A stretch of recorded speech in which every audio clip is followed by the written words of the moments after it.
Welcome to our channel. నేను మీ Zakir Hussain. Betting apps, ఈ betting apps వల్ల ఎంతోమంది జీవితాలు అయితే నాశనం అయిపోయినాయి. అయితే ఇప్పుడు వాటిని ప్రమోట్ చేసిన ఇన్స్టా ఇన్ఫ్లుయెన్సర్స్ ఎవరైతే ఉంటారో, సోషల్ మీడియా ఇన్ఫ్లుయెన్సర్స్, వీళ్ళనైతే ఇప్పుడు అరెస్ట్ చేయడం కూడా జరిగింది. అసలు వీళ్ళకి ఎలాంటి శిక్షలు పడతాయి, అయితే ఇలా గేమింగ్ ఆడటం వల్ల ఎలాంటి నష్టాలు జరుగుతాయి, సో వీటి గురించి ఇప్పటికీ తెలియని వాళ్ళు కూడా చాలామంది ఉన్నారు. సో వీటి గురించి డిస్కస్ చేద్దాం. ప్రస్తుతం మనతోటి హైకోర్టు అడ్వకేట్ లక్ష్మీ కట్ట గారు ఉన్నారు. ఒకసారి వెల్కమ్ చెప్పేద్దాం. Hi madam. హలో మేడం, అసలు ఈ బెట్టింగ్ యాప్ ఇప్పుడు ఆల్రెడీ ఇన్స్టా ఇన్ఫ్లుయెన్సర్స్ కావచ్చు, సోషల్ మీడియా ఇన్ఫ్లుయెన్సర్స్ కావచ్చు, వీళ్ళని అరెస్ట్ చేయబోతున్నారు అన్నట్టు తెలిసింది. కేసు బుక్ అయింది. అసలు వీళ్ళ మీద ఎలాంటి చర్యలు తీసుకునే ఛాన్స్లు ఎక్కువ ఉన్నాయి మేడం? అంటే ఇప్పుడు తెలంగాణ గేమింగ్ యాక్ట్ ప్రకారంగా ఏంటంటే 10 years పనిష్మెంట్ ఉంది, 66D ఇలాంటి సెక్షన్లో చూస్తే కనుక. సో అరెస్ట్ చేస్తారా లేకపోతే అంటే అసలు మెయిన్ వీళ్ళు ప్రమోట్ చేశారు, కానీ మెయిన్ అసలు యాప్స్ ఎక్కడి నుంచి వస్తున్నాయి ఏంటనేది అది కూడా ఇన్వెస్టిగేషన్ అనేది కంపల్సరీ ఉంటుంది. ఎవరు వీళ్ళకి అమౌంట్ వేస్తున్నారు, అసలు మెయిన్ ఎవరు ఉన్నారు అనేది ఎంక్వైరీ నడుస్తుంది. అంత తొందరగా ఏమీ అరెస్ట్లు అంటే ఉండవు, కానీ ఏంటంటే అరెస్ట్లు అయితే ఉంటాయి. 10 years 7 years అబౌవ్ పనిష్మెంట్ ఉంది కాబట్టి నోటీసులు కాకుండా అరెస్ట్లు అయితే ఉంటాయి. ఈ లోపు వీళ్ళు ఏం చేస్తారు, నీరు ఆర్చకుండా ముందుకి చాలా ఉజ్వలంగా దీన్ని తీసుకెళ్తే కనుక డెఫినెట్గా వాళ్ళకి కాన్సిక్వెన్సెస్ అయితే సీరియస్గానే ఫేస్ చేయాలి ఉంటుంది. ఓకే మేడం, అయితే వీళ్ళు ఏమంటున్నారంటే మేము ప్రమోట్ చేసిన తప్పు అయితే అసలు యాప్ ఇక్కడ మనకి ఇండియాలో ఉండటమే తప్పు కదా అన్నట్లుగా కూడా అంటున్నారు మేడం. అంటే లాజిక్ కరెక్టే, కానీ చట్టంలో కొన్ని లొసుగులు ఉన్నాయని మనం చెప్పుకుంటూనే ఉంటాం జాకిర్. సో ఉన్నది అనేసి తాగేయమని లేకపోతే ఉన్నది అనేసి చేసేయమని అట్లా అనేది కాదు. అది తప్పు అని నీకు తెలియకుండా చేస్తే ఓకే, అది కొంచెం అంటే జనరల్ పబ్లిక్ అయినా ఎక్స్క్యూజ్ చేస్తుంది. కానీ యాప్స్ ఉండడం తప్పు అని అంటే తప్పులు ఉన్నాయి లేకపోతే తప్పుల నుంచి పడ్డారు వాళ్ళని చూసి మేము కూడా చేసాము అనడం కరెక్ట్ కాదు. Whether it is correct or wrong అనేది తెలుసుకోకుండా చేస్తుంటే బై మిస్టేక్ అది జరిగి ఉండొచ్చు, కానీ ఉన్నాయి కాబట్టి మేము చేసామనడం అనేది ఇట్స్ నాట్ లాజిక్. ఓకే, అయితే ఇప్పుడు కేసులు బుక్ అయినాయి కదా మేడం, వీళ్ళైతే బయటకు వచ్చేసి వీడియోస్ చేస్తున్నారు అనమాట. అంటే తెలియక చేసాం, తప్పైపోయింది, ఇక మీదట ఇలాంటివి చేయమని. ఒకవేళ కోర్టు ఏమన్నా ఎక్స్క్యూజ్ చట్టంలో ఎలా ఉంటుందంటే అడ్మిజిబుల్ అంటారు. అడ్మిట్ చేస్తే ఇంకా పనిష్మెంట్ ఉంటుంది, వాళ్ళకి తెలియదేమో చేసామని చెప్పేసి. ఇప్పుడు పబ్లిక్గా మేము తెలియక చేసేసామని అంటే కొన్ని నేరాలు ఉంటాయి, అవి సామాజిక పరంగా నేరం కాదు, చట్టపరంగా నేరం ఉంటుంది కొన్ని. ఇప్పుడు జనరల్గా మనం తిట్టుకుంటూ ఉంటాం, తారే క్యూరే అని తిట్టుకుంటాం. అవి మామూలుగా అయితే జనరల్గా పబ్లిక్లో సొసైటీలో అది పెద్ద ఇద్దరికి ఇష్టం ఉన్నప్పుడు అది నేరం కాదు. కానీ చట్టప్రకారంగా ఒకరు వెళ్ళేసి ఇలాగ నన్ను తిట్టారు అని అంటే అది నేరం అవుతుంది కదా. న్యూసెన్స్ కానీ అంటే abusing language, filthy language, vulgar language కూడా అది కామన్గా మాట్లాడుకునే కొన్ని మాటలు కూడా చట్టంలో నేరం. అలాగే ఏంటంటే వీళ్ళు వచ్చేసేసి కామన్గా చెప్పేసి మేము నేరం చేసేసామని అంటే తప్పు అయిపోయిందంటే ఎవరు ఒప్పుకోరు, చట్టం ఒప్పుకోదు బేసిక్గా. ఇప్పుడు నువ్వు తిట్టావా, అయిపోయింది కదా, నువ్వు ఫైన్ కట్టు. ఇంకా ఎక్కువ చేసావా, అయిపోయింది కదా, నువ్వు ఒక నెల 15 రోజులు, వారమో 3 నెలలో 6 నెలల్లో నువ్వు శిక్ష అనుభవించి అంటుంది తప్పిస్తే సారీ చెప్పేస్తే ప్రతిదీ సారీ చెప్పేసి కోర్టులు ఉండవు. అంటే చాలా కేసులు అంటే ఎక్కువ పబ్లిక్ కోర్టులో ఉండరు. అంటే చిన్న నన్ను హర్ట్ చేశాడు, నన్ను డిఫేమ్ చేశాడు అంటాం కూడా సారీ చెప్తే అయిపోద్ది. అదే సారీ చెప్పన్నాడు ఏమవుతుంది, ₹1,00,000 ఇవ్వాలి, 2 కోట్లు ఇవ్వాలి అనేసి దానికి క్రిమినల్ కేసు వేయచ్చు, సివిల్ కేసు వేయచ్చు. అంటే పబ్లిక్ గా ఒక సారీ చెప్పేస్తే అయిపోయింది దానికి. అదే కోర్టుకి వెళ్తే కనుక అది నేరమే కదా. సో అట్లా ఏంటంటే కొన్ని సారీ చెప్పినా కూడా నేరం అవుతాయి, అంటే ఒప్పుకుంటే నేరం అవుతుంది. సో మేము తెలియక చేసేస్తాము అని అంటే పబ్లిక్ని ఫూల్ చేయడానికి, పబ్లిక్ దగ్గర మళ్ళీ మేము ఇన్ఫ్లుయెన్సర్స్ కాబట్టి మేము ఇన్ఫ్లుయెన్సర్గానే ఉన్నాము, తెలియక చేసాం కానీ వాంటెడ్లో చేయలేదు, మమ్మల్ని మీరు ఇన్ఫ్లుయెన్సర్స్గానే ట్రీట్ చేయండి, మా వ్యూస్ లేకపోతే మాకు ఫాలోవర్స్ తగ్గొద్దు అని చెప్తున్నారు ఇండైరెక్ట్గా. ఓకే, సో కానీ వాళ్ళకుండే కాన్సిక్వెన్సెస్, వాళ్ళకుండే ఫేస్ చేయవలసిన ప్రాబ్లమ్స్ వాళ్ళకి లీగల్గా ఉంటాయి. ఓకే మేడం, అయితే ఇప్పుడు వీళ్ళు ఎవరైతే ప్రమోట్ చేశారో వీళ్ళు మా వీడియోని చూసి వాళ్ళు ఇట్లా చనిపోయారని కానీ, ఒకవేళ మా వీడియోని చూసి వాళ్ళ జీవితాలు నాశనం అయిపోయినాయి, ఒకవేళ రివర్స్ అయ్యే ఛాన్స్లే ఉన్నా? అలా కాదు కదా, పబ్లిక్ కాజ్ అంటే పబ్లిక్ నష్టపరిచేది ఏదైనా. అంటే ఫ్యూచర్ లో కూడా ఇప్పుడు ఒక కత్తెపెట్టుకు తిరుగుతున్నావు జాకీర్, కత్తెపెట్టుకు తిరుగుతుంటే ఎవరిని పొడవకపోవచ్చు, పొడవాలనే కదా పట్టుకు తిరుగుతున్నావు, పొడవచ్చు కదా. వాళ్ళని కూడా పోలీసులు తీసుకెళ్ళొచ్చు కదా. సో ఇప్పుడు నీ వల్లే అని కాదు, నువ్వు ఒక కత్తి పట్టుకున్నావు, అది ఎవరు చనిపోయారు, ఎవరు చంపేస్తావనే తర్వాత మాట, కానీ నువ్వు చేసిన తప్పే కదా. ఫ్యూచర్ లో అది తప్పవచ్చు. ఇప్పుడు కత్తి పట్టుకుని వెళ్ళేవాడు ఫ్యూచర్ లో చంపొచ్చు, చంపకపోవచ్చు. కత్తి పట్టుకోవడం అయితే నేరమే కదా. సో మీ వల్ల చనిపోయినా చనిపోకపోయినా మీరు చేయడం అనేది నేరం ఇక్కడ. అది ఎవరి వల్ల చనిపోయారు అనేది పబ్లిక్ కాజ్ వేరే ఉంటుంది, పర్సనల్ కాజ్ వేరే ఉంటుంది. ఇప్పుడు పబ్లిక్ మీరు నష్టం జరుపుతున్నారు. సో ఇప్పుడు నేను విష్ణుప్రియ చేసిన దాని వల్ల, లేదా సుప్రీత చేసిన వల్ల, లేదా ప్రకాష్ రాజ్ గారు చేసిన దాని వల్ల నేను చనిపోతున్నానని ఎవరు చనిపోరు. మేము నష్టపోయాం బెట్టింగ్ యాప్స్ అని అన్నారు. అది మీరు ప్రమోట్ చేయడము, దాన్ని నలుగురిలోకి తీసుకెళ్ళటము, మీకు మీరు ఇన్ఫ్లుయెన్సర్ గా చెప్పుకుంటున్నారు కాబట్టి మిమ్మల్ని ఇది చేస్తున్నారు. ఓకే మేడం, అయితే ఇప్పుడు వీళ్ళ దగ్గర పనిష్మెంట్ అట్లానే వీళ్ళ దగ్గర డబ్బు కూడా తీసుకుంటారు అంటున్నారు కదా. అయితే వీళ్ళ దగ్గర ఇప్పుడు నిజంగా అంత కోట్లు మన సోషల్ మీడియాలో చూసుకుంటే ఇన్ని కోట్లు సంపాదించారు, ఒక 200 కోట్లు 150 కోట్లు అట్లా సంపాదించారు అంటున్నారు. నిజంగా అంత ప్రమోషన్ చేస్తే అంత వస్తాయి అంటారా? అంటే మనిషిని బట్టి వాళ్ళకుండే ఇన్ఫ్లుయెన్సర్స్ని బట్టి, వాళ్ళకుండే ఫాలోవర్స్ని బట్టి, వాళ్ళకి ఎన్ని లక్షల మంది వ్యూవర్స్ ఉన్నారు, ఇవన్నిటిని బట్టి వాళ్ళకి డబ్బులు పే చేస్తారు. ఎవరైతే ఫౌండర్స్ ఉన్నారో దీనికి, ఎవరైతే ఈ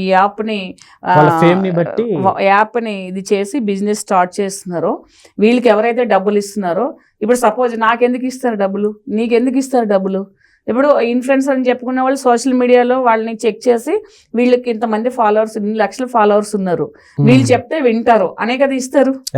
సో అలాగే వాళ్ళని బట్టి డిమాండ్ ఉంటుంది. ఇప్పుడు అనన్య నాగేళ్ళ ఏదో ఆమె ఉంది కదా, ఆ అమ్మాయి చెప్తున్నారు ఏమనంటే నాకు 1,20,000 వచ్చింది అని చెప్పి తన పబ్లిక్ డిబేట్ లో కూర్చుని శాటిలైట్ ఛానల్లో కూర్చుని చెప్పింది. Okay, it's fine. ఆమె ఓపెన్ గా చెప్తుంది కాబట్టి 1,20,000 వచ్చి తర్వాత మానేయచ్చు. ఆమె ఒక చిన్న హీరోయిన్ గా స్టార్ట్అప్ లో ఉంది కాబట్టి. అలాగే ఎవరైతే యూట్యూబ్ లో ఎక్కువ మంది ఉన్నారో, యూట్యూబ్ లో ఎక్కువ మంది ఫాలోవర్స్ ఉన్నారో, యూట్యూబ్ లో ఎక్కువ మంది ఎవరు చూస్తున్నారో అంటే వాళ్ళ వీడియోస్, దాన్ని బట్టి వాళ్ళకి అమౌంట్ పేమెంట్ ఉంటుంది. ఇప్పుడు చిన్న ఇన్ఫ్లుయెన్సర్ కి చిన్న అమౌంట్, పెద్ద ఇన్ఫ్లుయెన్సర్ కి పెద్ద అమౌంట్. అంటే వాళ్ళకి ఇప్పుడు హర్షాయి ఉన్నాడు, తనకి చాలా ఫాలోయింగ్ ఉంది, అందరూ ఫాలో అవుతారు, ఎర్ర గొర్రెలు అందరూ కలిసి. సో ఆయనకి అతనికి ఎక్కడ డబ్బులు వస్తుంది, ఎక్కడ పంచి పెడుతున్నాడు, అతని క్వాలిఫికేషన్ ఏంటి, అతని బ్యాక్గ్రౌండ్ ఏంటి, ఏం చేస్తే డబ్బులు వస్తుందని ఎవడు చూస్తున్నాడు? యూట్యూబ్ నుంచి వచ్చేస్తున్నాయి లక్షలు. యూట్యూబ్ నుంచి వచ్చి ఏం చేసావని లక్షలు నువ్వు? నీకు బెట్టింగ్ యాప్లో డబ్బులు తెచ్చుకొని నువ్వు అందరికీ పంచిపెట్టడం వల్ల నువ్వు ఫేమ్ అయ్యావు. అదొక బిజినెస్ టెక్నిక్. సో దాంట్లో ఏంటి, బెట్టింగ్ యాప్లో కొంతమందికి తెలుసు కూడా, బెట్టింగ్ యాప్ చేస్తుంటే ఇన్ని డబ్బులు అతనికి వచ్చేసినాయి, అతను ఇంత పంచిపెట్టేస్తున్నాడు, మనం కూడా చేస్తే మరి ఇది తప్పే కదా. సో అతను కోట్లకి సంపాదించవచ్చు కదా. నీ దగ్గర 1,00,000 రూపాయలు ఉంటేనే 10 రూపాయలు ఎవరికి దానం చేయడానికి ఆలోచిస్తావు, కానీ నువ్వు 10,000 ఖర్చు పెడుతున్నావు అంటే నీ దగ్గర 1,00,00,000 రూపాయలు ఉంటేనే ఖర్చు పెడతావు ఇవాళ రేపు. సో ఇంకొకటి చెప్తాను నేను, ఈ ఇన్ఫ్లుయెన్సర్స్ అనే వాళ్ళు ఎవరికి కూడా అంటే వ్యక్తిగతంగా ఇన్ఫ్లుయెన్స్ చేసే అంత పరిపక్వత, అంత పరిజ్ఞానము లేదు. వాళ్ళ కాలిబర్ అంటే ఒక డ్యాన్స్ వల్ల, ఒక డ్రెస్ సెన్స్ వల్ల, లేకపోతే ఒక వీళ్ళు చేసే వీడియోస్ వల్ల, ఒక క్రేజీ వల్ల వచ్చే తప్ప ఇన్ఫ్లుయెన్స్ చేసేంత ఇదైతే లేదు జనరల్ గా. సో ఇప్పుడు పల్లవి ప్రశాంత్ ఉన్నాడు, తను ఓకే ఇన్ఫ్లుయెన్సర్ అనుకోవచ్చు. ఎందుకనంటే తను ఒక ఎవరు చేయని ఒక సబ్జెక్ట్ మీద, ఎవరు చేయని ఒక కాన్సెప్ట్ మీద చేశాడు. చేసిన తర్వాత ఏమైంది, డబ్బుకి ఆశపోయావు. మరి నువ్వు అంత డెప్త్లో వెళ్ళేసేసి అంత ఒక మనిషి జీవన విధానంలో వాళ్ళు పండిస్తేనే మనం తింటాం, ఇట్స్ అ గ్రేట్ థింగ్ అంటే ఇనిషియల్ స్టేజ్లో. తర్వాత ఏమొచ్చింది, నీకు ఒక ఫేమ్ వచ్చిన తర్వాత బెట్టింగ్ యాప్స్. మనకు తెలియదా అది గురించి? ఒక రైతు గురించి తెలుసుకున్నంత అవగాహన నీకు ఉన్నప్పుడు ఒక బెట్టింగ్ యాప్ గురించి ఎందుకు తెలుసుకోవు? సో ఇదంతా ఏంటంటే డబ్బులు అనేది ఎవరి అకౌంట్లోకి ఎన్ని వచ్చాయో పోలీసు అనేది ఈజీగా తీయొచ్చు. ఓకే, అయితే ఇప్పుడు కేసులు నమోదైనాయి కదా మేడం, అయితే వీళ్ళకి ఒకవేళ జైలు శిక్ష పడితే ఎన్ని సంవత్సరాలు పడచ్చు అంటారు? అంటే తెలంగాణ గేమింగ్ యాక్ట్ ప్రకారంగా 66D, తర్వాత ఇలా 4 ఇవన్నీ ఉన్నాయి కదా, దాంట్లో 10 సంవత్సరాలు అని ఉన్నది.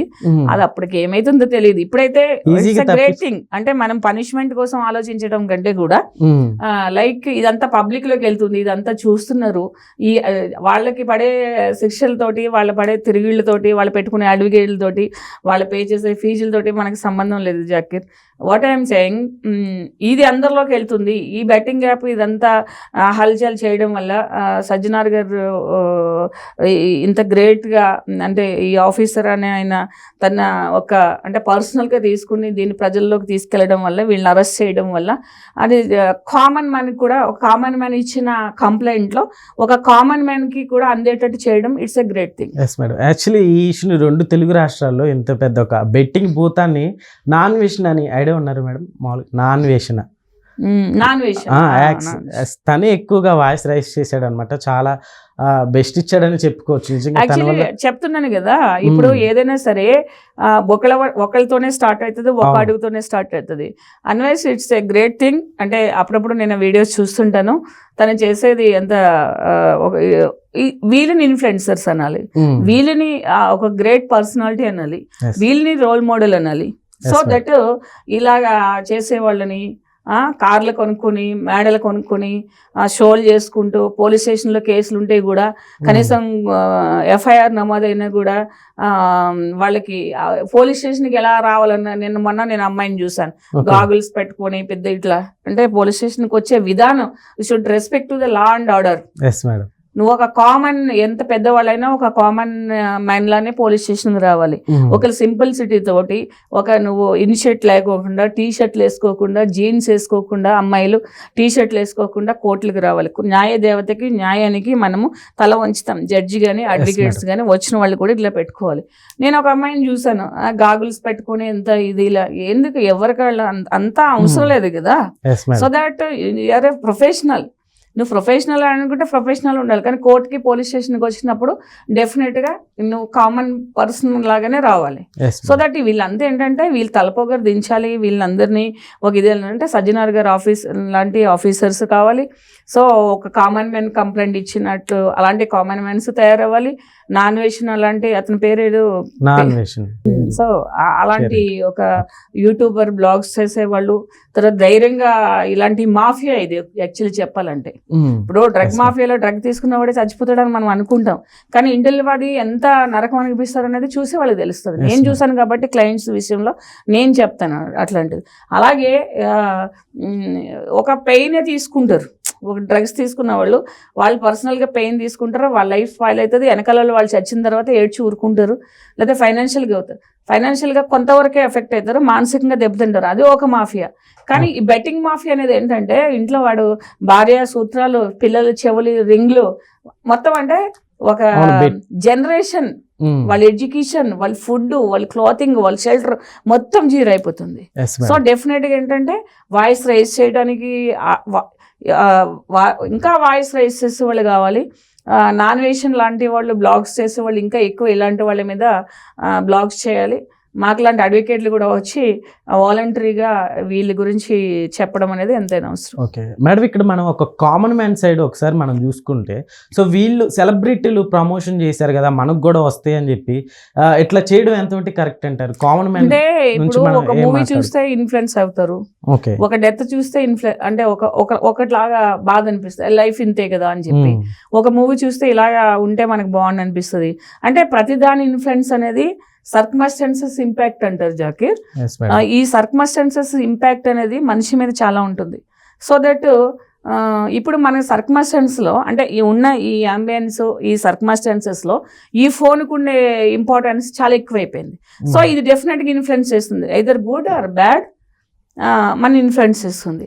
సో దట్ డెఫినెట్గా కామన్ మ్యాన్ అనేవాళ్ళు, అంటే అందరూ కాదు, కొంతమంది ఇలా స్టైలిష్గా డ్రింక్ చేస్తుంటే మనం కూడా అలా చేయాలని ఇన్ఫ్లుయెన్స్ అవుతారు. ఇప్పుడు క్లోతింగ్, ఇప్పుడు అమ్మాయిలు వేసుకునే క్లోత్స్ కానీ, అబ్బాయిలు వేసుకునే క్లోత్స్ కానీ, లేకపోతే మా ఏజ్ వాళ్ళు వేసుకునే ఈ క్లోతింగ్ స్టైల్ కానీ, ఆ డిజైనర్స్ కానీ, ఇదంతా ఇన్ఫ్లుయెన్సే కదా, లేకపోతే ఎవరికి తెలుస్తుంది? ఒక బ్లౌజ్ డిజైన్ చేయాలంటే ఒక మోడలో, లేకపోతే ఒక యాంకరో, లేకపోతే ఒక ఇన్ఫ్లుయెన్సరో, లేకపోతే ఒక ఫిల్మ్ స్టారో, ఫిల్మీ హీరోయిన్, లేకపోతే క్యారెక్టర్ ఆర్టిస్ట్లో ఎవరొకరు వేసుకునేదని చూస్తే వస్తుంది. It is called influence. వాళ్ళ ఇల్లు ఉంది కదా, ఈ ఫ్యాషన్ అంటాం.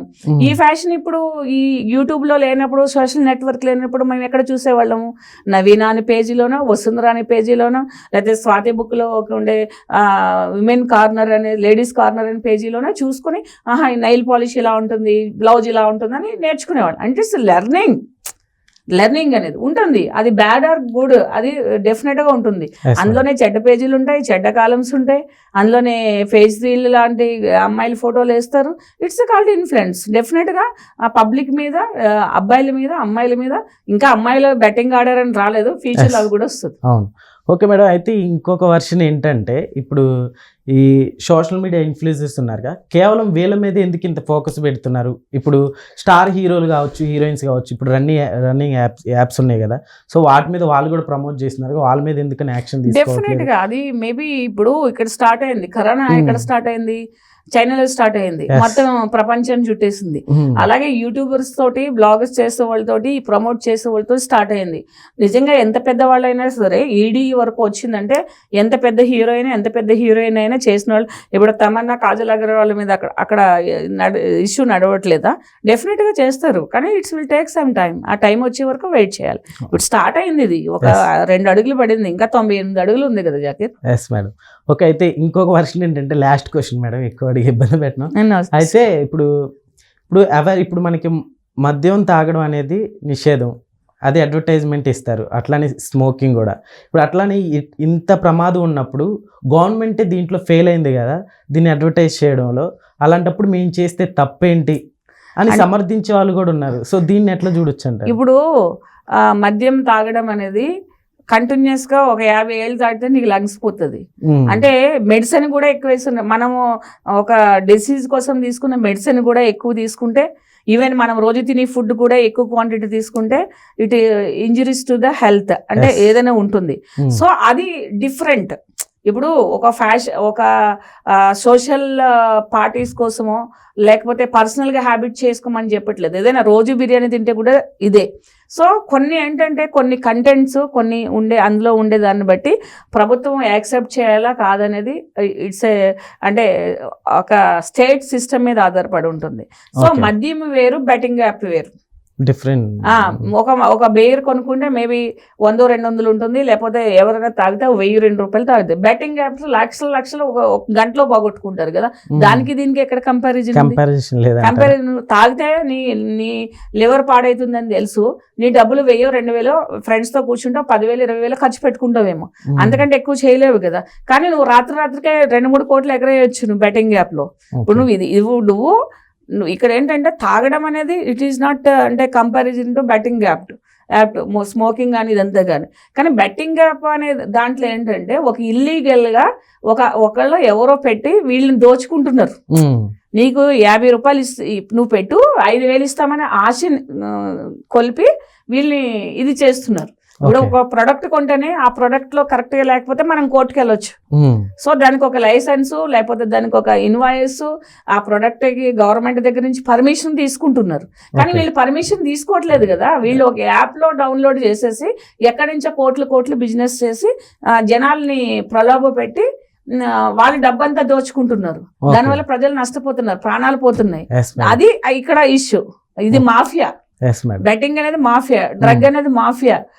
ఏదంటే ఇప్పుడు ఆల్కహాల్ అనేది ఇట్స్ నాట్ ఏ మాఫియా. ప్రతి కంట్రీలోనూ కూడా వరల్డ్ వైడ్ ప్రతి కంట్రీ ప్రతి స్టేట్ పర్మిషన్ తీసుకొని కొన్ని నిబంధనలకు లోబడి అది బిజినెస్ చేస్తారు. సో దట్ ఏంటి ఆ సురాపానాల దగ్గర నుంచి అవన్నీ అప్పటి నుంచి అంటే రాజుల కాలం నుంచి కంటే ముందు దేవుళ్ళ కాలం నుంచి కూడా ఉంది. అది డిఫరెంట్ ఇష్యూ. అది మానవ సంబంధాల్లో, మానవ జీవితాల్లో ఒక హ్యాపీయెస్ట్ మూమెంట్ కోసమో, ఒక సాడ్ మూమెంట్ కోసమో, లేదా ఒక క్యాజువల్గా ఒక హ్యాబిట్ అది. కానీ ఇది అనేది ఏంటంటే ఒక mafia. So that is different ఇవన్నిటికీ కూడా. సో ఎనీవేస్ ఏంటంటే ఇలాంటి వీడియోస్ ద్వారా అబ్బాయిలు కానీ ఎంతంటే దీనికి ఒక 40 years లోపు వాళ్ళు, లేకపోతే చిన్నపిల్లలు ఒక 15 years నుంచి బెట్టింగ్ యాప్స్లోకి వెళ్ళడము, తల్లిదండ్రులు డబ్బులు పోగొట్టుకోవడము, భయపడిపోయే ప్రాణాలు తీసుకోవడము, సూసైడ్ చేసుకోవడం అవి చేస్తారు. ఇంతవరకు ఎవరైనా ఆడితే కనుక ఇప్పటి నుంచి మానేయండి, ఇలాంటి జోలికి వెళ్ళొద్దు, కష్టపడింది ఏది రాదు. ఒకవేళ నిజంగా మీరు ఎవరైనా కూడా విక్టిమ్స్ అయి ఉంటే కనుక ధైర్యంగా వచ్చి కంప్లైంట్ చేయండి. ఇక ముందు ఎవరు ఇలాంటి ఇది కూడా మీరు ప్రోత్సహించకండి, మీరు చేయకండి. Okay madam, thank you.